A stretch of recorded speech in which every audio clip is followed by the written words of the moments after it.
निर्दिष्ट गरेका संस्थाहरू, लोकतान्त्रिक मूल्य मान्यताका संस्थाहरू, विश्वव्यापी मूल्य मान्यताका संस्थाहरूलाई तदनुसार सम्मान गर्छौँ, सम्मान गर्न चाहन्छौँ र हेर्न चाहन्छौँ कि त्यस्ता संस्थाहरू सबै सम्मान। हामी चाहन्छौँ निर्वाचन आयोगले आफ्नो निर्वाचन आयोगको संवैधानिक कानुनी कर्तव्यको निष्पक्ष ढङ्गले पालना गरोस्, दबावमा फर्कावमा कुनै हिसाब हामी त्यो चाहन्छौँ। हामी चाहन्छौँ सभामुखको गरिमामय निष्पक्ष रहनुपर्ने आसनबाट जालझेल षड्यन्त्र नहोस्, पार्टी पक्षधरता नहोस्, कुनै पार्टीका विपक्षमा सभामुखबाट त्यस सम्मानित कुर्सीबाट त्यस चेयरबाट अशोभनीय खालका विभेदकारी व्यवहार हामी त्यो चाहन्छौँ। त्यस्तो हुँदै गयो भने सम्मानित संस्था भनेर मात्रै पुग्छ कि ती संस्थाहरूले आफ्नो मर्यादा कायम गर्न सक्नुपर्छ, त्यस अनुसारको आचरण गर्न सक्नुपर्छ, त्यस अनुसारको निष्पक्षता र कानुनसम्म चल्ने धर्म निर्वाह गर्न सक्नुपर्छ। अवश्य हामी संस्थाहरू मर्यादित हुन् भन्ने चाहन्छौँ, तर मर्यादित उहाँहरू आफूले पनि त्यस पदको अनुसारको आचरण र मर्यादा गरिदिनुहोस् भन्ने हाम्रो भनाइ। संविधान नत्र भने संविधान एउटा कागजको पोस्टमा परिणत हुन्छ, त्यसको अपव्याख्या गर्ने, कानुनको अपव्याख्या गर्ने र भेदभावपूर्ण ढङ्ग र स्वेच्छाचारी ढङ्गले चल्ने परिपाटी हुन्छ, जसले एकछिन त कसलाई नाफा नोक्सानको कुरा होला, तर अन्ततगतमा लोकतन्त्रलाई त्यसले नोक्सान हुन्छ। लोकतन्त्रलाई नोक्सान पुर्याएपछि देशलाई क्षति पुर्याउँछ। जनताका अधिकार, जनताको सार्वभौम सत्ता, जनताबाट अधिकारको राज्य शक्तिका स्रोत जनता हुन् र उनीहरूबाट अधिकार निश्चित हुन्छ भन्ने कुरा त्यो कागजमा छ। त्यसले लोकतन्त्रको मूल्य मान्यता मर्म क्यारी गर्न सक्दैन, बोक्नु सक्दैन।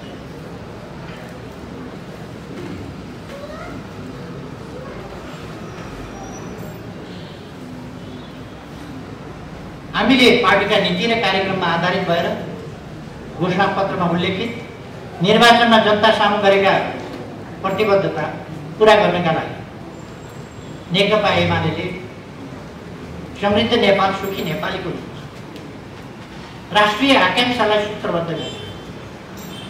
त्यसलाई परिपूर्ण लोकतन्त्र अथवा कम्प्रेहेन्सिभ डेमोक्रेसीको रूपमा, पोलिटिकल डेमोक्रेसी मात्रै हो, त्यो कम्प्लिट डेमोक्रेसी त्यस रूपमा व्याख्या गरेका छौँ, तदनुसार आचरण गरेका छौँ, तदनुसार देशलाई अगाडि बढाउने, बहुपक्षीय बहुआयामिक ढङ्गले सम्पूर्ण क्षेत्रमा अगाडि बढाउने प्रतिबद्धता र सङ्कल्प गरेका छौँ। यस बाटोबाट मात्रै हामी संविधानको रक्षा, कार्यान्वयन र विकास गर्छ। हामीले भनेको परिपूर्ण लोकतन्त्र जसको कार्यान्वयनबाट हामी अगाडि जान सक्छौँ र समृद्ध नेपाल सुखी नेपाली बनाउन सक्छौँ। देशका समान अधिकारका पक्षी, अवसरमा समान पहुँचका पक्षी जनताका, सामाजिक न्याय र समानताका पक्षी, सुरक्षा एवं सम्मानका पक्षी, सुरक्षित भयरहित जीवन, सम्मानित जीवन जिउन पाउने अधिकारका पक्षी लगायतका कुराहरूलाई हामीले समृद्ध नेपाल सुखी नेपालीमा मुख्य आधार स्तम्भको रूपमा व्याख्या गरेका छौँ र व्यक्त गरेका छौँ। हामीले प्राप्त गरेको 5 वर्षको एउटा कार्यकाल, 5 वर्षको अवधि, त्यसलाई हामीले 5 भागमै विभाजित गरेका, खास गरी चार हिस्सामा हामीले विभाजित। पहिलो वर्ष राज्यका संरचनागत पक्षहरू, कानुनी पक्षहरू, यी पक्षहरूको बाँडफाँडका पक्षहरू, यिनीहरूलाई व्यवस्थित गर्ने वर्षको रूपमा हामीले कार्यान्वयन गर्नुपर्थ्यो, अगाडि बढाउनु। दोस्रोलाई समृद्धिको आधार वर्षको रूपमा हामीले त्यसलाई अगाडि बढाउँ। हामीले त्यसै गरेर तेस्रो र चौथो वर्षलाई हामीले समृद्धिका लागि, सुशासनका लागि र समृद्धिका लागि, विकासका लागि जुन कामहरू गर्छौँ तिनलाई तीव्र गतिका साथ निरन्तरता दिनु पर्थ्यो र त्यस रूपमा हामीले अगाडि बढायौँ। अन्तिम वर्ष कामको समीक्षा र नयाँ प्रस्ताव तयारीको वर्ष बनाउनु पर्थ्यो। त्यो कुरा हामीले तेस्रै वर्षदेखि हामीले बनाउन नपाउने कामको स्थिति बन्यो र अहिले देश कस्तो अवस्थामा छ तपाईँ हामी सबैले थाहै छ। म अहिले तथ्याङ्कहरूमा जान चाहन्छु। हामीले संविधान कार्यान्वयनको सन्दर्भमा, संविधान कार्यान्वयन भनेको जनतालाई सबल बनाउने, देशलाई विकासको बाटोमा अगाडि बढाउने, त्यसको सन्दर्भमा हामीले के गर्यौँ, कति उपलब्धि हासिल गर्यौँ, कस्ता उपलब्धि हासिल गर्यौँ, छोटोमा मात्रै हामीले यसो भन्यौँ भने यसो सम्झिँदाखेरि पुनर्निर्माणका कामहरू, म यता पुनर्निर्माणका काममा हामीले के गरौँ त्यो भनिरहन चाहन्छु। अहिले फेरि दोहोऱ्याइरहनु आवश्यक छ जस्तो लाग्दैन। जता फर्किएर हेरौँ त्यतापट्टि पुनर्निर्माणका कामहरू मैले धेरै भन्नुपर्छ। तर यी 3 वर्षमा हामीले के गर्यौँ त भन्दा प्रतिदिन 5 किलोमिटरभन्दा बढी कालोपत्री सडक, डबल लेन, 4 लेन, 6 लेनका कालोपत्री सडक 5 किलोमिटरभन्दा बढी कमसेकम हरेक दिन। यो नेपालको इतिहासमा असाधारण रेकर्ड हो। सायद अलिक वर्ष, अब 12-14 महिनापछि फेरि बन्ने सरकारको त अहिले नभनौँ, तर यस्तै सरकार हो भने यस्ता सरकारले कुनै रेकर्ड ब्रेक गर्ने सम्भावना छ। यस्तो सरकार प्रतिदिन कम्तीमा 12वटा जनता आवासहरू निर्माण भए जनतालाई हस्तान्तरण गरे। प्रतिदिन सरदर एउटाभन्दा बढी नै जोडुङ्गे पुल बनेको छ। हरेक दोस्रो दिन कम्तीमा एउटा सडक पुल निर्माण भएको छ। हरेक दोस्रो दिन, हरेक तेस्रो दिन सरदर एउटा ग्रामीण पुल तयार भएको छ। यस्ता मैले खालि साङ्केतिक रूपमा मात्रै भनेको। संविधान कार्यान्वयन भनेको पुस्तक बोकेर हिँडेर मात्रै हुँदैन। त्यसलाई जनताको जीवनसँग, विकास निर्माणसँग, विद्युतसँग, खानेपानीसँग, बाटासँग, पुलसँग, हवाई मैदानसँग, विद्यालयसँग, शिक्षासँग, स्वास्थ्यसँग, अस्पतालसँग त्यहाँनिर प्रतिबिम्बित र त्यो हामीले गरेका छौँ। समग्रमा भन्दा प्रति व्यक्ति आय अमेरिकी डलरमा 1196 पुगेको छ। निरपेक्ष गरिबीको रेखामुनिका जनसङ्ख्या 21.6% थियो हामी सरकारमा आउँदा, त्यसलाई 18.7मा झारिएको छ। बहुआयामिक गरिबीका सूचकाङ्कलाई 30.1बाट 17.4मा झारिएको छ। मानव विकास सूचकाङ्क 0.579बाट 0.602 पुगेको छ। औसत आयु 66.6 वर्षबाट 69.7 पुगेको छ। श्रमजीवीहरूको न्यूनतम पारिश्रमिक 9,700बाट 15,000 पुगेको छ। सबै नागरिकलाई कुनै न कुनै प्रकारको सामाजिक सुरक्षाको व्यवस्था गरिएको छ। ज्येष्ठ नागरिक भत्ता सहित 8 प्रकारका सामाजिक सुरक्षा लक्षित समुदायमा उपलब्ध सामाजिक सुरक्षा भत्ता गराइएको छ।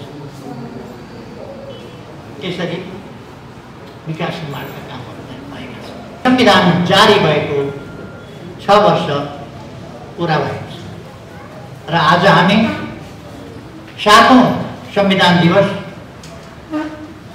र यो अत्यन्तै महत्त्वपूर्ण उपलब्धिको दिन भएको हुनाले यो राष्ट्रिय दिवस हामी मनाइरहेका छौँ।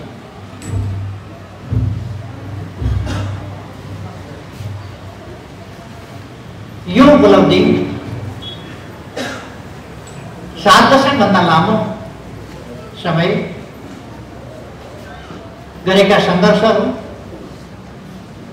दिएका बलिदान,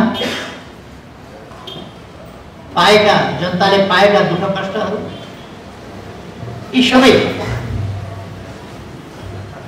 पश्चात हामीले नेपालको संविधान प्राप्त गरेका ठूलो बलिदानबाट प्राप्त गरेको ठूलो संघर्षबाट लामो संघर्षको इतिहासबाट धेरै आशा अपेक्षा धेरै पीडा अनेकको सङ्गमको रूपमा प्राप्त यो उपलब्धि र दुःख पीडाबाट आयो भनेर मात्रै या ठूलो बलिदान पश्चात ल्याइयो भनेर मात्रै होइन, यो जनताका आकांक्षाहरूको लामो समयदेखिका प्रयासहरूको संग्रहितको बलिदानहरूको सम्मान हो, संघर्षहरूको सफलता हो, जनताका आकांक्षाहरूको यो प्रतिरूप र प्रतिफल हो र यो सकारात्मक ऐतिहासिक उपलब्धि जसले नेपाललाई संविधान जारी भए पछिका दिनहरूमा नेपाली समाजलाई अग्रगमनतर्फ लाग्यो। लोकतन्त्रका, सामाजिक न्यायका, समानताका,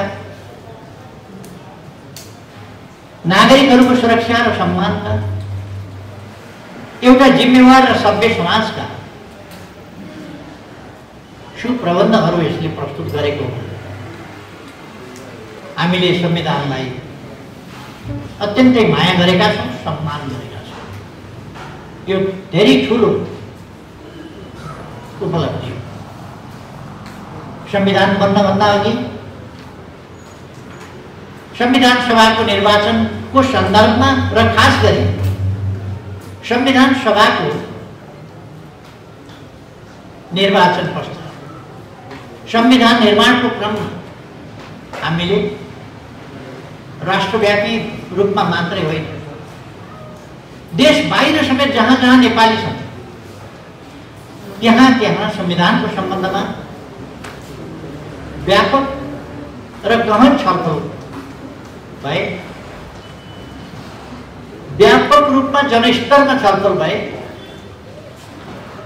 बौद्धिक क्षेत्र र सबै क्षेत्रहरूमा, सामाजिक जीवनका सबै क्षेत्रहरूमा संविधान सम्बन्धमा बहस छलफल भयो, चिन्तन मनन भयो, विभिन्न देशका संविधानहरूसँग तुलनात्मक अध्ययन गरिए र ती तुलनात्मक अध्ययनको हाम्रा आवश्यकताहरूसँग हामीले देखेका सपनाहरूसँग हाम्रा आन्दोलनले परिलक्षित गरेका गन्तव्यहरूसँग सम्बन्धित बनाएर राष्ट्रिय अन्तर्राष्ट्रिय अनुभव, विगतका पनि संवैधानिक अनुभव, जनप्रतिनिधिहरू समेत सम्मिलित भएर बनाएको वा राजाले सोझै दिएको अथवा संविधानको प्रारूपको रूपमा मात्रै सुरु भएको अथवा संविधान नै नभएको बिल्कुलै कानुन संविधान नभएको हुकुमी शासन अथवा हुकुमको भरमा मात्रै चलेको शासन जस्ता पृष्ठभूमिहरू समेतलाई ध्यानमा राखेर र मानव जातिले म्याग्ना कार्टादेखि अहिलेसम्मका विभिन्न देशका संवैधानिक इतिहास, संविधानका प्रयोग, यी सबै पक्षहरूलाई ध्यानमा राखेर नै हामीले नेपालको संविधान निर्माण गर्ने कोसिस गर्छौँ। त्यसकारण यसमा व्यापक बहस छलफल हुने भयो र हामीले त्यस परिस्थितिमा, यद्यपि यो पनि साँचो कुरा हो कि विभिन्न प्रकारका उद्देश्य बोकेका शक्तिहरू संविधान निर्माणको त्यस अभियानमा र त्यस बहसमा सरिक थिए। स्वार्थ समूहहरूका स्वार्थहरूको टकराव, तानातान, वर्ग हितहरूको, पेशागत हितहरूको, सामुदायिक हितहरूको स्वाभाविक रूपमा तानातान हुनु अनौठो हो। संविधानमा आफ्ना हक अधिकारहरू, आफ्नो समुदाय वा आफ्नो क्षेत्रको कुराहरूलाई समावेश गर्नु र आफ्ना हितहरूलाई सुनिश्चित गर्नु सबैको चाहना हुनु स्वाभाविक हो। त्यस्तै थियो र यसमा अघि भर्खरै मभन्दा अगाडि बोल्दा सुभाषजीले राखि पनि सक्नुहुन्छ, तत्कालीन संविधान सभा अध्यक्षजीले राखिसक्नुभएको छ। कुन कुन प्रकारका शक्तिहरूका कस्ता प्रकारका खेलहरू र दबावहरू थिए, ती सबैहरूलाई पनि झेलेर पछारेर संविधान अनेक बाधा व्यवधान अडचन र अप्ठ्यारो ती सबैलाई पराजित गरेर हामीले संविधान जारी गर्यौं, हामीले संविधान प्राप्त गर्यौं र आज त्यसै कारण हामी यो संविधान दिवस र यो राष्ट्रिय दिवस मनाइरहेका छौँ।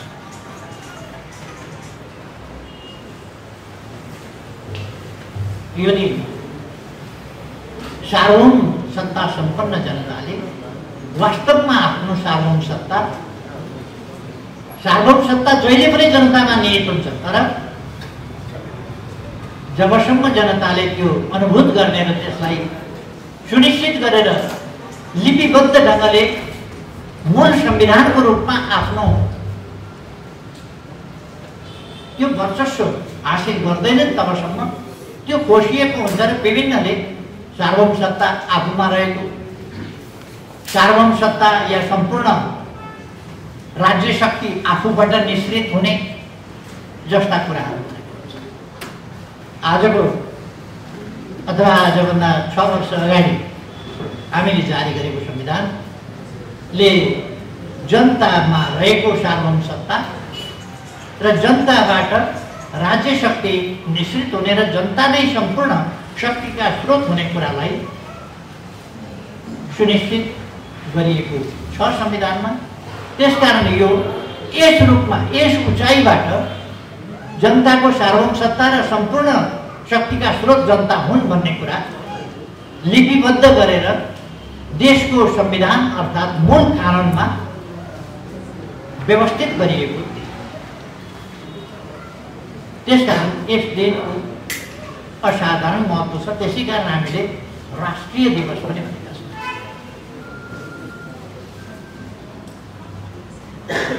वास्तवमा संवैधानिक सर्वोच्चता अथवा सबैभन्दा माथि कुनै कुल होइन, कुनै घराना होइन, कुनै व्यक्ति होइन, कुनै परिवार होइन, जनता सर्वोपरि हुन्छ र त्यो जनताको सर्वोपरिता संविधान मार्फत जनताले व्यवस्थित गरेको हुन्छ र संविधान बनेपछि जनताले आफ्नो आफ्नो ठाउँबाट व्यक्तिगत तवरबाट भन्न सक्दैन। आफ्नो इच्छाको अभिव्यक्ति उसले सङ्गठित रूपमा संविधानमा समाविष्ट गरेको हुन्छ। संविधान निर्माणको क्रममा जब संविधान जनताबाट निर्वाचित संविधान सभा अर्थात् जनताका वास्तविक प्रतिनिधिहरूबाट लेखिन्छ। नेपालमा भएको त्यही हो र यसरी जनतामा रहेको सार्वभौम सत्ता सम्पूर्ण शक्तिका स्रोत हुने कुराको प्रत्याभूति संविधान मार्फत हुन्छ। यसर्थ संविधानको सर्वोच्चता भनेर हामी भन्छौँ र यो दिन संविधानको सर्वोच्चता कायम भएको दिन। यस दिनसम्मले पुर्याउनु धेरै नेपालका सपूतहरू वीर वीरेन्द्रहरू शहादत प्राप्त गर्नुभयो पर्यो र अघि नै पनि हामीले शहीदहरूप्रति श्रद्धाञ्जली अर्पण गरिसकेका छौँ। फेरि पनि म सम्पूर्ण ज्ञात शहीदहरूप्रति हार्दिक श्रद्धासुमन अर्पण गर्न चाहन्छु। यस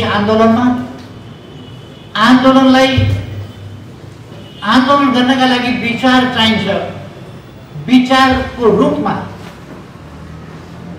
प्रस्तुत गरेन। जनताको हित कसरी हुन्छ, राष्ट्रको हित कसरी हुन्छ, राष्ट्रको रक्षा कसरी हुन्छ र जनताको हितको रक्षा कसरी हुन्छ भनेर जुन विचारहरू अगाडि सारे, ती विचारहरूलाई सङ्गठित रूप दिएर संगठनात्मक ढङ्गले ती विचारलाई, सङ्गठित ढङ्गले ती विचारलाई अगाडि बढायो। दलहरू खोले, प्रतिबन्धित अवस्थामा दलहरू खोले र सङ्गठित ढङ्गले विचारहरूलाई अभियानको रूपमा, आन्दोलनको रूपमा अगाडि बढाए।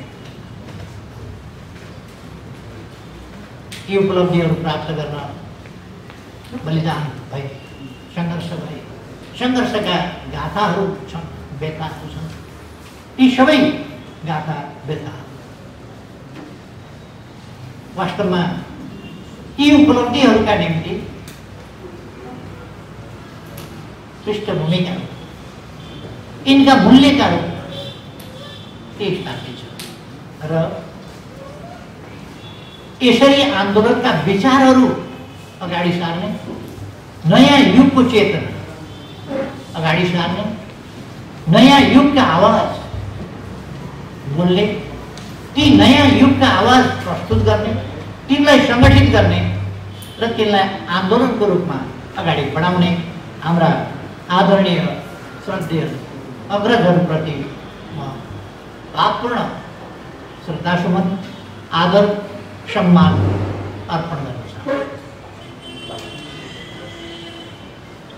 यस क्रममा धेरैले घरबार गुमाउनु पर्यो, प्रियजन गुमाउनु पर्यो, अभिभावक गुमाउनु पर्यो, सन्तान गुमाउनु पर्यो, कतिपयले शरीरका अङ्गहरू गुमाउनु पर्यो र अङ्गभङ्ग हुनु पर्यो, कतिपयले अङ्ग नगुमाए पनि घाइते हुनु पर्यो, पीडा सहनु पर्यो, धेरै आर्थिक, व्यवहारिक, पारिवारिक क्षतिहरू बिहोर्नु पर्यो। सबैप्रति म आदरभाव व्यक्त गर्न चाहन्छु र पीडा भोगिरहेका सबैमा सह अनुभूति व्यक्त गर्न चाहन्छु। अझैसम्म पनि उपचार गराइरहेका उहाँहरूप्रति वा त्यसको असरबाट पीडित भइरहेका सबैप्रति पनि म सह अनुभूति व्यक्त गर्न चाहन्छु।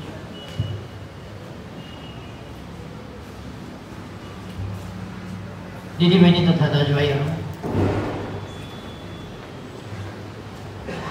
हाम्रो संविधान जारी हुनुको अर्थ एउटा युगको अन्त्य र अर्को युगको सुरुवात गर्यो।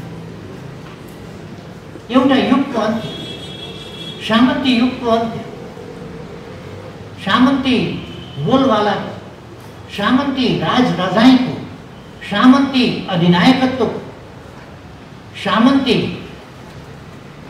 राजको अन्त्य र जनताको राजको, वास्तविक जनताको राजको सुरुवातको एउटा कोसेढुङ्गा पनि, अर्थात् यस्तो कोसेढुङ्गा हो जसले पुरानो युगको, असमानताको युगको, थिचोमिचोको युगको, भेदभावको युगको अन्त्य गर्ने उद्घोष गर्यो र नयाँ युगको, नयाँ बिहानीको प्रारम्भ उद्घोष गर्यो। लक्ष्मीप्रसाद देवकोटाले भन्नुभए जस्तै सुनको दिन एक उदाउँछ रे भन्ने सुनको दिन अथवा नेपाली जनताका लागि सुनौला दिन आउन सक्छ भन्ने आशा, थप आशाको नयाँ ढोका उगायो, जसबाट सम्भावनाका फराकिला क्षितिजहरू देखिन्छ। र मैले अघि नै भने जनताबाट निर्वाचित, जनताले निर्वाचन गरेका आफ्नै प्रतिनिधि मार्फत संविधान निर्माण गर्ने, आफ्नो संविधान आफैले निर्माण गर्ने वास्तविक पहिलो अभ्यास नेपालमा यो सानो कुरा हो। यहीँबाट वास्तविक अर्थमा जनताको सार्वभौम सत्ताको प्रयोगको प्रारम्भ हुन्छ। यसले र यस क्रममा अनेक प्रकारका उतार चढाव व्यवधानहरू भए। ती व्यवधानहरूका विरुद्धको हाम्रो सङ्घर्ष, हाम्रो अडान, ती कुराहरूले हामीलाई एउटा सार्वभौम राष्ट्र, स्वाधीन राष्ट्र, स्वतन्त्र राष्ट्र, आफ्ना निर्णय आफैले गर्ने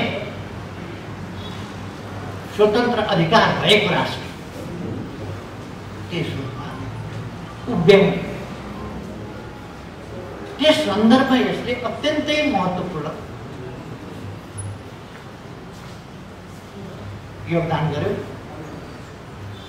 र वास्तवमै नेपाल एउटा सार्वभौम राष्ट्र जहाँ अरूद्वारा निर्देशित होइन, अरूद्वारा निर्देशित ढङ्गले संविधान जारी हुने वा नहुने वा अरूका इच्छा र आवश्यकता अनुसार अरूका हितहरूको प्रतिनिधित्व गर्ने त्यस्तो संविधान जारी गर्ने वा जारी गर्ने नगर्ने कुराको टुङ्गो पनि अरूले गर्ने युगको अन्त्य भयो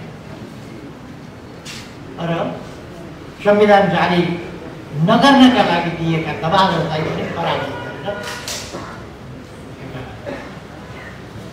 नयाँ युग, वास्तवमा नयाँ युग र नेपालको उचाइ, नेपालको अवस्था माथि उठ्यो, नेपालको हैसियत माथि उठ्यो। संविधान जारी हुने प्रक्रियामा जे देखा परे तिनका विरुद्धमा हाम्रो सङ्घर्ष र संविधान जारी हुने कुराले र संविधानका अन्तर्वस्तुहरू ती कुराहरूलाई स्पष्ट गर्नुहुन्छ।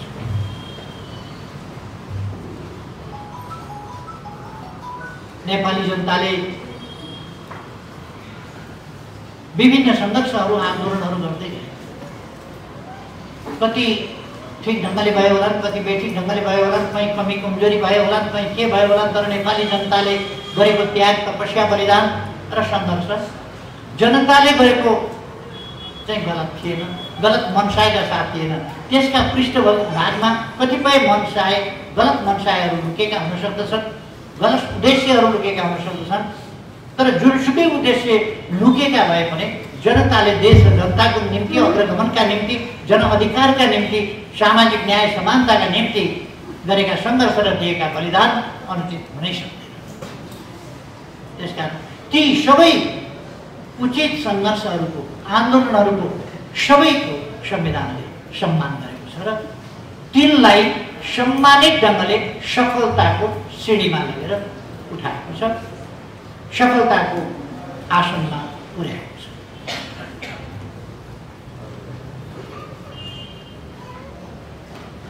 यसले सापेक्षिक रूपमा भन्ने हो भने अब राजनीतिक परिवर्तनका लागि सङ्घर्ष गर्नुपर्ने अवस्थाको अन्त्य गरिन्छ।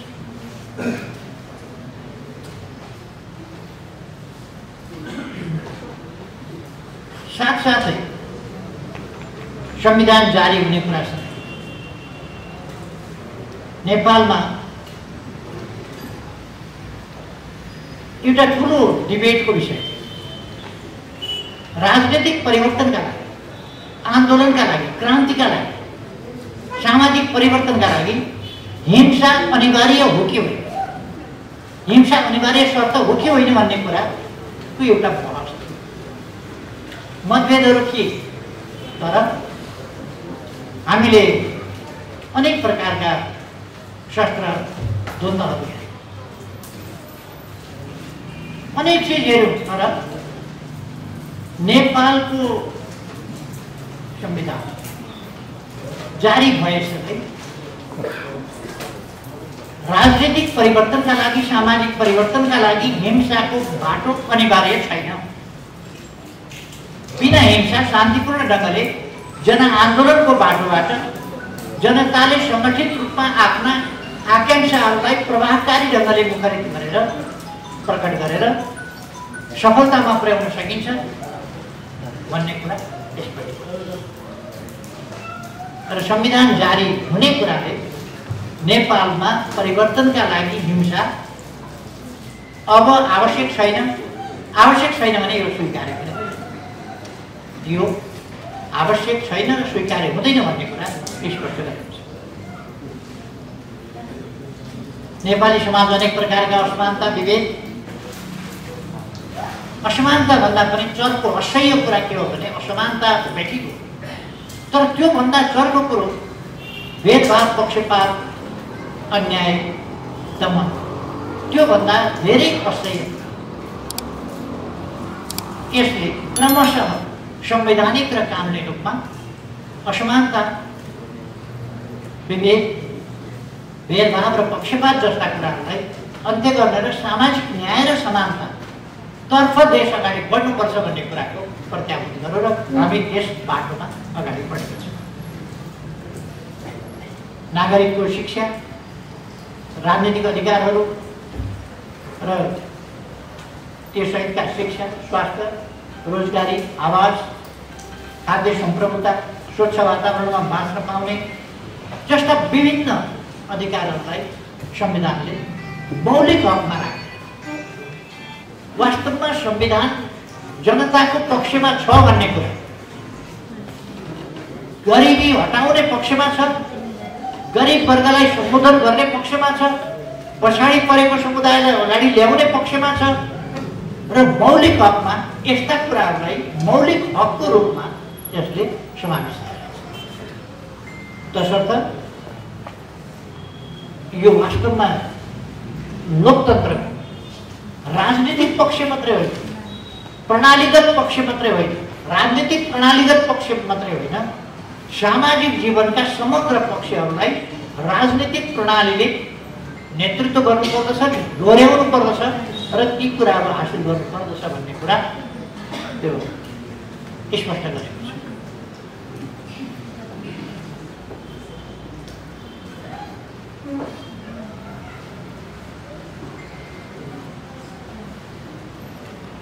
यसले समानताका कुराहरूलाई, समानताका पक्षहरूलाई औपचारिक पक्ष वा सैद्धान्तिक पक्षमा स्वीकारोक्ति जनाएको मात्रै होइन, व्यवहारिक यसले समानुपातिक समावेशिता, समावेशी सहभागिता जस्ता कुराहरू, पछाडि परेको समुदाय अगाडि बढाउने, नीति निर्माण र जनप्रतिनिधि संस्थाहरू र राज्य सञ्चालन, जनताका सामाजिक जीवनका सबै पक्षको प्रतिनिधित्व हुन सकोस्, त्यसका निम्ति सबलीकरण, हरेक वर्गको समुदायको सबलीकरण, सशक्तिकरण, सामाजिकीकरण जस्ता कुराहरूका निम्ति शिक्षा, स्वास्थ्य, रोजगारी, आवास यस्ता प्रबन्धहरूलाई अघि नै मैले भने मौलिक हक जस्ता कुरामा सामेल गरेर अत्यन्तै हाम्रो संविधानको उत्कृष्टताका हामी कुरा गर्छौँ। यसै कारण हाम्रो संविधानको उत्कृष्टताका कुरा हामीले गरेका र हामीले संविधान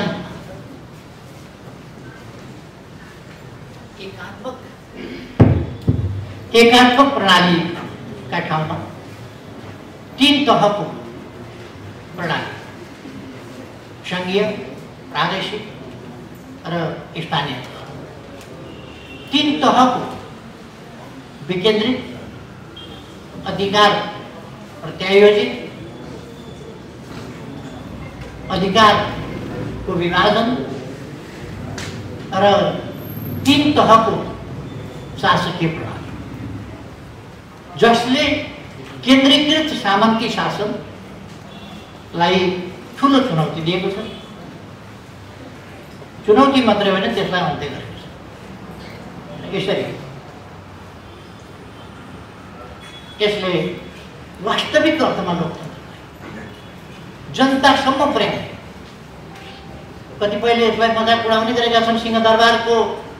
सिंहदरबारको अधिकार गाउँमा पुर्याउने, सिंहदरबारलाई गाउँ गाउँमा पुर्याउने भनेका थिए यस्तो उस्तो भनेर।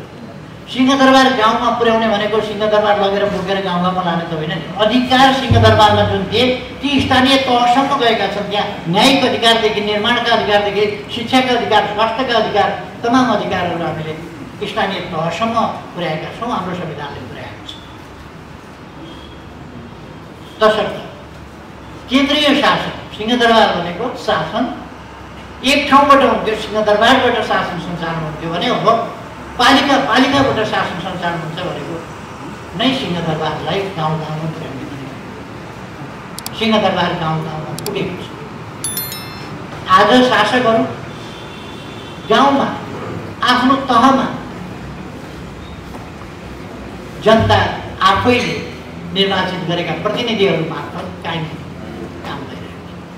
कतिपय ठाउँमा अभ्यासमा, प्रयोगमा कमीहरू भएका हुन सक्छन्। ती व्यक्तिका कमीहरू, कर्ताका कमीहरू हुन्, तर संविधानका कमीहरू। कोही कमी भएको छ भने त्यो व्यक्तिका, त्यहाँ जिम्मेवार व्यक्तिका कमीहरू होला, कर्ताका कमीहरू होला, संविधानका कमीहरू होइन। त्यसकारण यसरी यो एकात्मकतालाई, केन्द्रीकृत शासनलाई विकेन्द्रित गरेर जनतालाई अधिकार सम्पन्न बनाउने सङ्घीय प्रणाली हामीले तय गरेका छौँ। शासकीय प्रणालीमा हामीले जनताको प्रतिस्पर्धात्मक बहुदलीय शासन व्यवस्थाको छनौट गरेका छौँ। संविधानको सर्वोच्चता स्पष्ट रूपमा व्यवस्था गरेका छौँ। कानुनी शासन, मानवाधिकार, स्वतन्त्र न्यायपालिका र मानवाधिकारको चर्चा गर्दा यो फेन्सी मानवाधिकारको कुरा होइन। मौलिक हकमा 31वटा यस्तो बुँदाहरू मौलिक धारा 16 देखि लिएर 46 सम्मका 47 र 48 का कार्यान्वयन सम्बन्धी अधिकार सम्बन्धीका कुरा दुईटा धारामा छ। तर धारा 16 देखि 46 सम्मका 31वटा धारा मौलिक हक भनेर जहाँ भनिएको छ तिनले मानवाधिकारको जगलाई अत्यन्तै सुदृढ गरेका छन् र वास्तविक मानवाधिकारको जग गर्न सकेका छन्। त्यस आधारमा मानवाधिकार निर्माण गरेका छन्, अगाडि बढाएका छन्। हामीले स्वतन्त्र न्यायपालिका, शक्ति प्रजाीकरणको सिद्धान्त लगायत लोकतन्त्रका विश्वव्यापी मान्यताहरू संविधानले स्थापित गरेको छ। यसको प्रयोगको सन्दर्भमा कहिले कहिले कुनै संस्था चिप्लिएर, कुनै संस्था केही प्रभाव दुष्प्रभावमा पर्ला, कोही केहीमा अल्मलिएला। संविधानले त्यसो गर्नु भनेको छैन। प्रभावमा पर्नु पनि भनेको छैन, दुष्प्रभावमा पर्नु पनि भनेको छैन, चिप्लिनु पनि भनेको छैन, केहीमा अल्झिनु पनि भनेको छैन। कोही अल्झिन्छ भने, त्यस प्रभावमा पर्छ भने त्यो उसको कुनै संस्था विशेषको, कुनै व्यक्ति विशेषको अथवा व्यक्तिहरूको एउटा समूह विशेषको गल्ती हुन सक्दछ। तर संविधानले यी व्यवस्थाहरू गरेको छ। त्यसकारणले यो हामीले प्राप्त गरेको ठुलो उपलब्धि हो। हामी किन भनिरहेका छौँ त्यो हामीले चाहिँ मसिनो गरी हेर्न जरुरी छ भन्ने मलाई लाग्छ। यति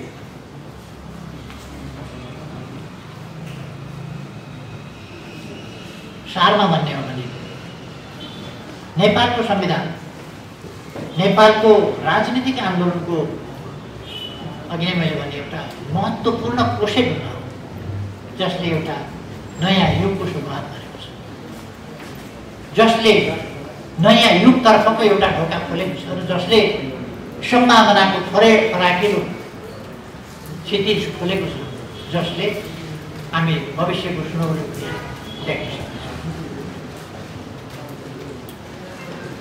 र अघि मैले भने जस्तै यो जनताका प्रतिनिधिहरूबाट भनेको ठुलो उपलब्धि हो। लामो समयदेखि जनताले देखेका सपनाहरू पुरा हुने बाटो अब यसले प्रशस्त गरेको देखिन्छ। यसरी हामीले आन्दोलनका उपलब्धिहरूलाई संस्थागत गरेका छौँ र अब यस प्रकार एक ढङ्गले भन्ने हो भने नेपाली समाजलाई स्थायित्व र समृद्धिको दिशा यस संविधानले अगाडि बढाउने मार्गदर्शन गरेको छ। त्यसकारण यो एउटा ऐतिहासिक दस्तावेज हो। यो जनताको आकांक्षाको परिपूर्तिको दस्तावेज हो, आन्दोलनको सफलताको दस्तावेज हो।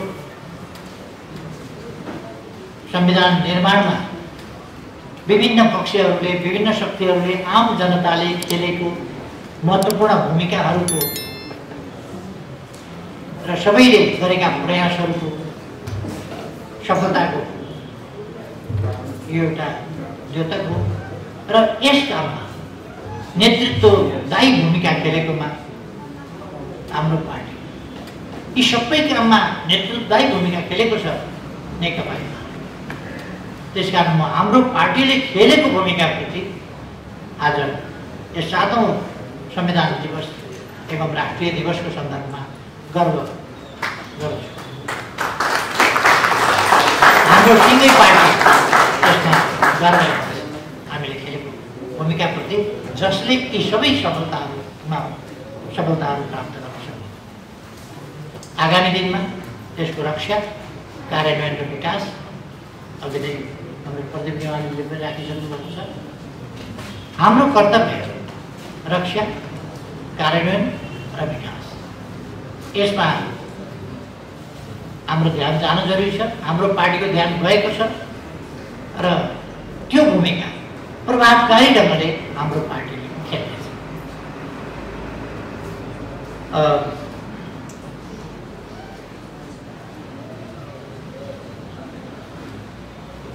मैले अलिकति स्मरण गर्नुपर्छ जस्तो लाग्छ। संविधानको प्रयोगको सन्दर्भमा संविधान जारी भएपछि तत्कालमा नयाँ संविधान बनेपछि नै हामीले सरकारको नेतृत्व गर्ने मौका पायौँ र त्यो चुनौती संविधान निर्माण हुँदाको दमदगी, त्यसको उपलब्धिको गौरव, उपलब्धिको खुसियाली र त्यो रोक्न नसकेकोमा भएका पीडाहरू, कुण्ठाहरू, रोक्न नसकेकोमा भएका आक्रोश, यिनीहरूको एउटा द्वन्द्वको स्थिति छँदैछ। कतै संविधान च्यात्ने जलाउने जस्ता खालका दुःखद क्रियाकलाप, अशोभनीय क्रियाकलापहरू भइरहेका थिए। कतै जनतामा उत्साह व्यापक थियो यस उपलब्धिप्रति। देशमा दीपावली भएको थियो, खुसियाली छाएको थियो, यस महान उपलब्धिको स्वागत भएको थियो। तर यसप्रति दुखित हुने एउटा सानो तबका थियो। त्यसलाई पुढ दिने शक्तिहरू पनि थिए र देशले त्यस बापत कठोर नाकाबन्दीको पनि सामना गर्यो। एकातिर त्यसै साल अर्थात् 72 साल वैशाख 12 गतेदेखि 29 गतेसम्म गएका 12 गते, 13 गते, 25 गते, 29 गते, विभिन्न दिन 15 गते गएका भूकम्पले छेद विच्छेद बनाएको थियो देश। लाखौं संरचना ध्वस्त भए, 9 लाखभन्दा बढी संरचना ध्वस्त भए, 9000 भन्दा बढीको ज्यान गयो। धेरै हजारौं मान्छे, 22,000 भन्दा बढी घाइते भए। त्यो पीडाबाट हामी, त्यही पीडाको स्थितिमै हामीले संविधान बनाउनु, संविधान बनाउन नदिनका निम्ति नदिने शक्तिहरू, संविधान भन्ने, संविधान सभा भन्ने, तर संविधान सभा भङ्ग गर्नेदेखि लिएर संविधान बनाउन अगुवाई गर्ने शक्तिहरूमाथि हमला, शारीरिक हमला गर्ने, केले हाने, माइकले हानेनन् कि केले हाने, ती सबै झेलेर हामी आएका थियौँ र देशले संविधान जारी हुने बित्तिकै नाकाबन्दी सुरु।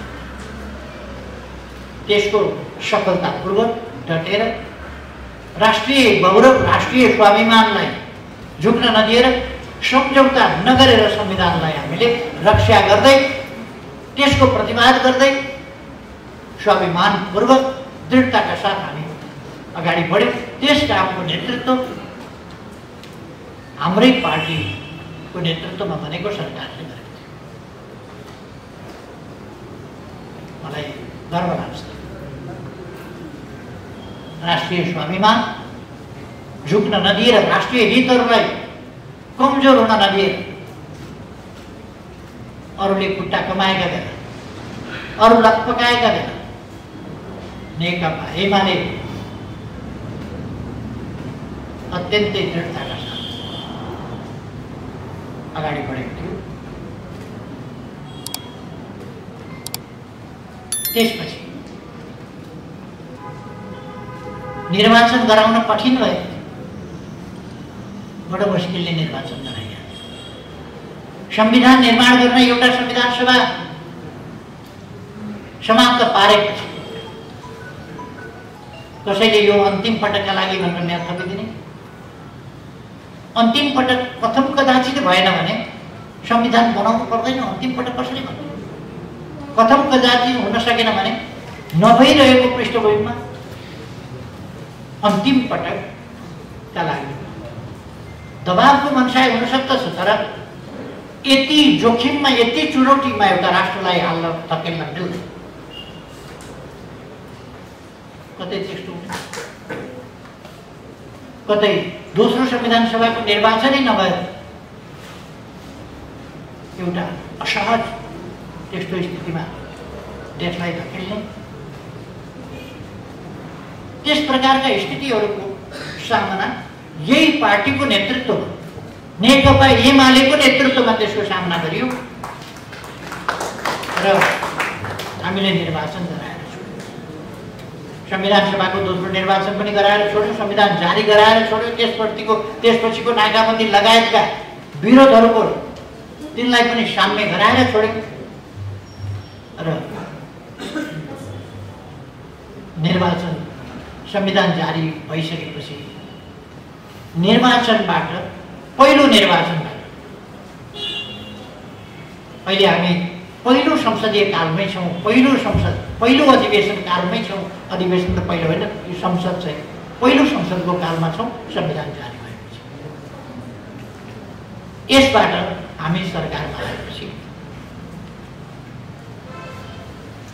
यस संविधानको कार्यान्वयनको जिम्मा हाम्रो काममा आयो। हामीले संविधानले सङ्घीय संरचनाको परिकल्पना गर्यो, त्यो आदेश दियो, तर संरचना थिएन। त्यस्तो ठाउँमा संरचनाको तयारी गर्ने, त्यसको कार्यान्वयन गर्ने, तीन तहका सरकारहरू सञ्चालन गर्ने, तिनका बीचमा कसरी सञ्चालन गर्ने, अधिकारको बाँडफाँड संविधानले मोटो गरेको छ। त्यसबाहेक संविधान कार्यान्वयनका निम्ति कानुन निर्माण गर्ने, संविधान यत्तिकै कार्यान्वयन हुन सक्दैन, कानुन होइन। त्यसका लागि हामीले कानुन निर्माण गर्ने, संरचनागत कामहरूलाई अगाडि बढाउने, शक्तिको बाँडफाँड, वित्तीय बाँडफाँड समेत अधिकारको बाँडफाँड लगायतका कार्यहरू हाम्रो सरकार अत्यन्तै सफलताका साथ। अघि सुभाषजीले भन्नुभयो संविधानको स्वीकार्यता बडो चर्चाको विषय बनायो, चर्चाको विषय। सबैलाई अनबोर्ड गर्नु पर्यो, संविधानको ग्राह्यता, सर्वस्वीकार्यता बढाउनु पर्यो। देशभित्र मात्रै होइन, बाहिर गएर समेत, बाहिर गएर, विदेशमा गएर संविधान संशोधन गर्न सकिन।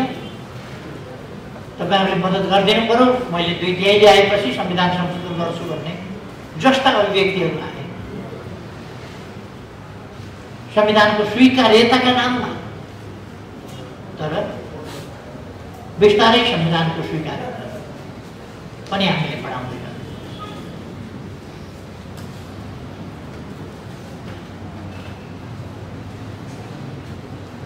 हामीले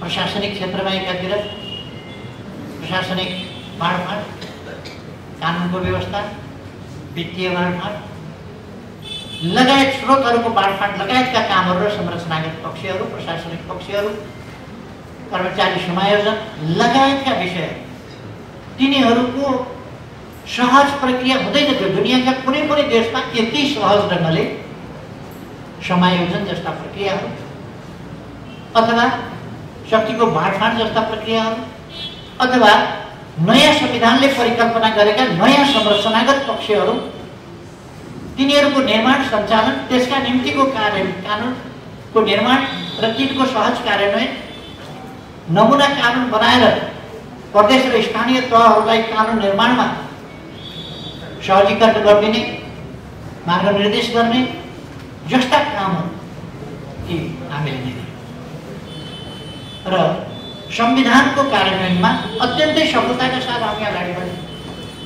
संविधानमा जुन असहमति थिए ती मूल रूपमा असहमत पक्षहरू जो पृथकतावादको वकालत गरिरहेका थिए, एउटा असहमति त्यहाँ थियो, अर्को हिंसाको अझै वकालत गर्ने थिए, अर्को असहमति त्यहाँ थियो, त्यस्ता पक्षहरूलाई पनि सामेल थिए। हरेक पक्ष अहिले आएर मौकाप्रस्त ढङ्गले जनतालाई धोका दिनका लागि अझै पनि संविधान दिवस नमनाऊ भन्ने कुरा अथवा संविधानमा हाम्रो मतभेद छ भन्ने कुरा अथवा संविधान मान्दैनौँ भन्ने कुरा, यो जनतालाई धोका दिने कुरा पनि। त्यसो भन्ने हरेक नेताहरूले संविधानको सम्बन्धमा शपथ ग्रहण गरेका छन्। हरेकले नेपाली जनतामा सार्वभौम सत्ता रहेको नेपालको संविधान बिना शर्त स्वीकार गर्दै म यो शपथ ग्रहण गर्छु। कसैले ईश्वर साँची राखेर भनेका होलान्, कसैले देश र जनता साँची राखेर भनेका होलान्। हरेकले संविधानको शपथ खाएका छन् अनि यस्तो दोहोरो नीति एकातिर लाभका लागि संविधानको शपथ खाने, संविधानप्रतिको निष्ठा र वफादारीताको शपथ खाने, अरू भाषामा बोल्दा बुझ्दैनन् कि भनेर कहिले कहिले आफ्नै भाषामा शपथ खाने ताकि आफ्नो आसपासका जनताले पनि बुझुन् भनेरै होला। आफ्नै भाषामा शपथ खानेसम्म पनि बेसरी चल्यो एकपल्ट जिद्दी। त्यसरी शपथ खाने एकातिर, अर्कातिर फेरि सधैँ मतभेद कायम छ भन्ने नकली। अर्को संविधानको दोस्रो संशोधन जब हामीले लिम्पिया, गोरा, लिपुलेक र कालापानी क्षेत्र हाम्रो भूभाग हो, हामीले हाम्रो नक्सामा कायम गरेर राजनीतिक र प्रशासनिक नक्सा जारी गर्यौँ। त्यसलाई संविधानको अनुसूचीमा भएको लोकमा हामीले सामेल गर्यौँ र त्यसका निम्ति संविधान संशोधन गर्नुपर्थ्यो, त्यो पनि हामीले सर्वसम्मतिले गरेका छौँ। अर्थात् यसमा संवैधानिक प्रश्नमा सर्वसम्मति देशमा बनेको छ। अब कसैले हिंसाको वकालत गरिरहेको छैन, कसैले पृथकतावादको वकालत गरिरहेको छैन अथवा ठुला आधारभूत भिन्नता र मतभेदका विषयहरू बाँकी छैनन्। संविधानले गरेका आधारभूत प्रस्तावनाहरू, मूल्य मान्यताहरू सही छन् भन्ने कुरा सर्वस्वीकार्य गरेको छ। मैले भन्न अप्ठ्यारो मान्नु पर्दैन।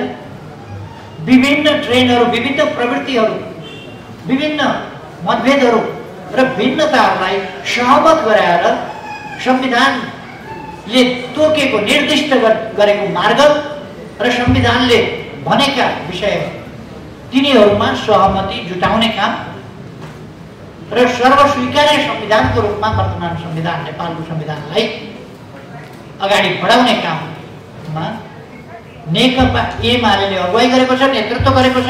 यसको सरकारले अगुवाई गरेको छ, नेतृत्व गरेको छ। यसमा हाम्रो पार्टी गर्व गर्छ।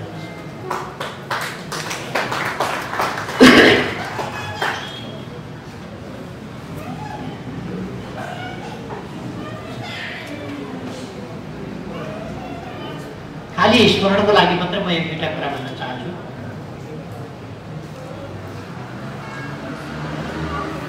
2007 सालमा राजनीतिक परिवर्तन भयो, तर राजनीतिक परिवर्तन भयो, जे गर्छु भनिएको थियो, जे कमिटमेन्ट गरिएका थिए ती कमिटमेन्ट पुरा भए। जे संविधान आउँछ भनिएको थियो, फागुन 7 गतेको घोषणा त्यसलाई अस्वीकार गरिदियो अर्कै संविधान। यद्यपि शब्द गणतन्त्रात्मक भूलवश अज्ञानतावश परेको हुन सक्छ अथवा कसैको प्रभावमा त्यो शब्द परेको हुन सक्छ, तर संविधान सभाबाट निर्मित संविधान भन्ने घोषणा भएको थियो। त्यतापट्टि जाने कुरा पनि गरिएन, त्यतापट्टि जान पनि दिइएन, र अर्कै दिशातर्फ राजतन्त्रलाई फेरि निरङ्कुश स्वेच्छाचारी र अधिनायकवादी बनाउने दिशातर्फ धकेल्यो।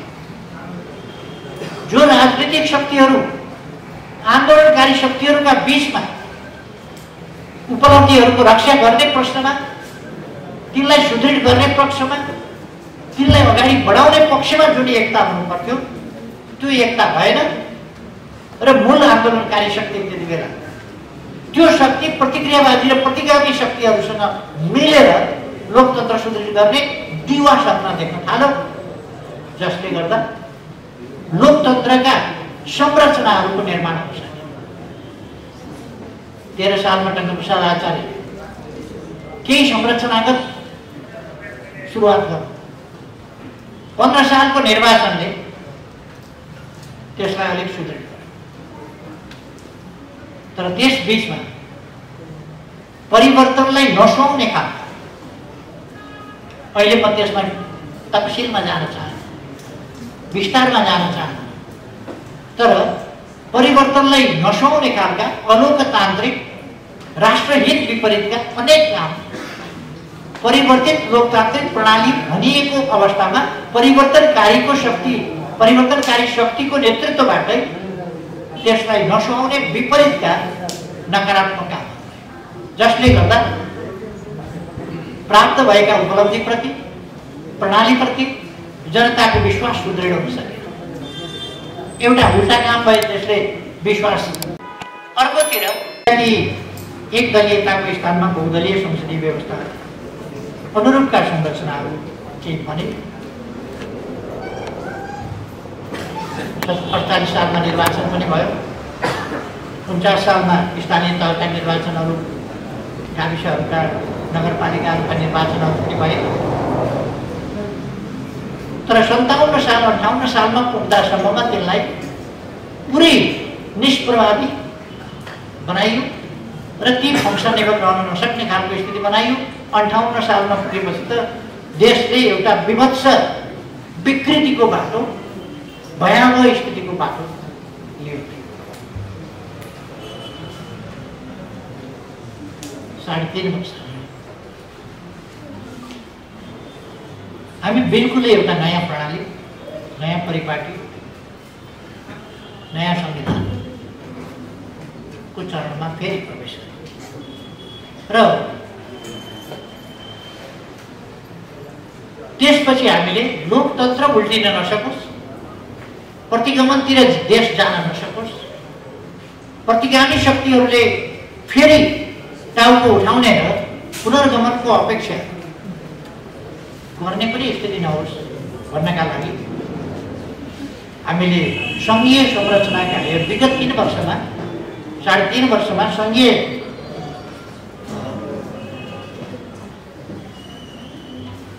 लोकतान्त्रिक गणतन्त्रका संस्थाहरू निर्माणको सक्रियतापूर्वक र दृढतापूर्वक त्यसमाथि लगातार त्यसलाई असफल पार्ने प्रयासहरू आन्तरिक र अनेक ढङ्गले हाम्रै पार्टीभित्र र बाहिरबाट र विभिन्न ढङ्गले, मैले त्यसको अहिले व्याख्या गर्न चाहन्न, विभिन्न ढङ्गले त्यस्ता प्रयासहरू भए। अहिले आएर त यो तत्कालको विगत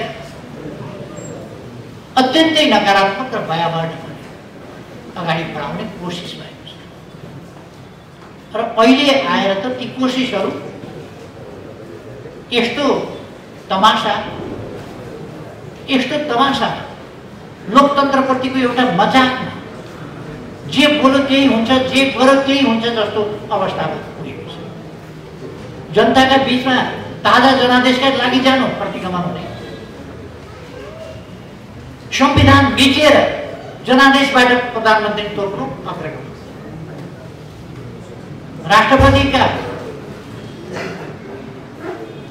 राष्ट्रपतिको संस्था भनेको सर्वोच्च संस्था हो। त्यस संस्थाप्रति हुर्मत लिने, त्यस संस्थाका अधिकार असंवैधानिक ढङ्गले कटौती गर्ने जस्ता काम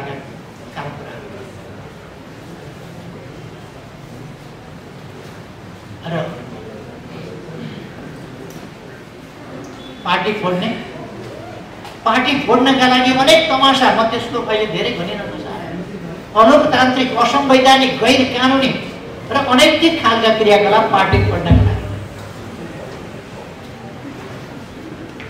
यो संविधान कार्यान्वयनको सन्दर्भमा, संविधानको रक्षाको सन्दर्भमा, कार्यान्वयनको सन्दर्भमा र यसलाई विकसित गर्दै अगाडि बढाउने सन्दर्भमा गम्भीर बाधाको रूपमा यी चिजहरू भइरहेका छन्, जसप्रति हामी सजग सतर्क हुनुपर्छ।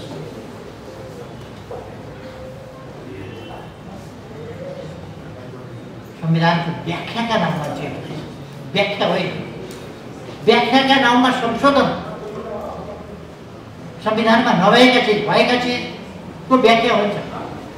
संविधानमा स्पष्ट व्याख्या गरेका चिजलाई उल्लङ्घन गरेर अर्कै चिज गर्नुलाई व्याख्या भनिँदैन, संशोधन।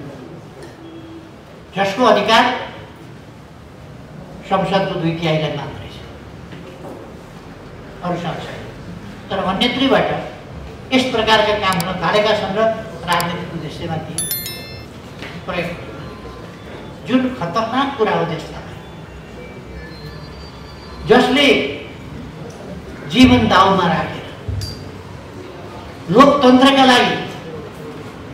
लोकतन्त्रलाई संस्थागत गर्न संविधान चाहिन्छ, संविधानका लागि संविधान कार्यान्वयन गर्न कानुनहरू चाहिन्छ, त्यसका लागि संरचनाहरू चाहिन्छन्, त्यसका लागि त्यस अनुसारका आचरण चाहिन्छ, ती आचरणका लागि जसले जीवन समर्पित गरेको छ, सङ्घर्षमा होमिएको छ, बलिदान दिएको छ, कठिनाइहरू झेलेको छ, दुःख कष्टहरू झेलेको छ, ती जनताका लागि, तिनका लागि त बडो पीडाको कुरा हो नि। कसैका लागि मजाक हुन सक्छ, जसले एक थोपा पसिना बगाएको छैन, लोकतन्त्रका लागि मजाक हुन सक्छ। लोकतन्त्रका मूल्य मान्यताहरू कतै हेरफेर साटफेर हुन सक्छ, लेनदेन हुन सक्लान् कतै, तर जसले बलिदान दिएको छ, जसले परिवारका सदस्य गुमाएको छ, जसले अङ्गभङ्ग भएको छ आन्दोलनका लागि, जसको जिन्दगी सम्बन्धित, तिनका लागि त यो मजाकको विषय होइन। तिनका लागि त यो लेनदेनको, जीवनसँग लेनदेन गरेर, जीवनसँग रगतसँग लेनदेन गरेर मात्रै यो उपलब्धि प्राप्त हुन्छ। त्यसकारण यसप्रति हामी बहुतै गम्भीर र चिन्तित हुन जरुरी छ। रक्षा, संविधानको रक्षा आज एउटा महत्त्वपूर्ण विषयको रूपमा उपस्थित भएको छ, जसप्रति हामी नेपालीहरू सजग हुनुपर्दछ।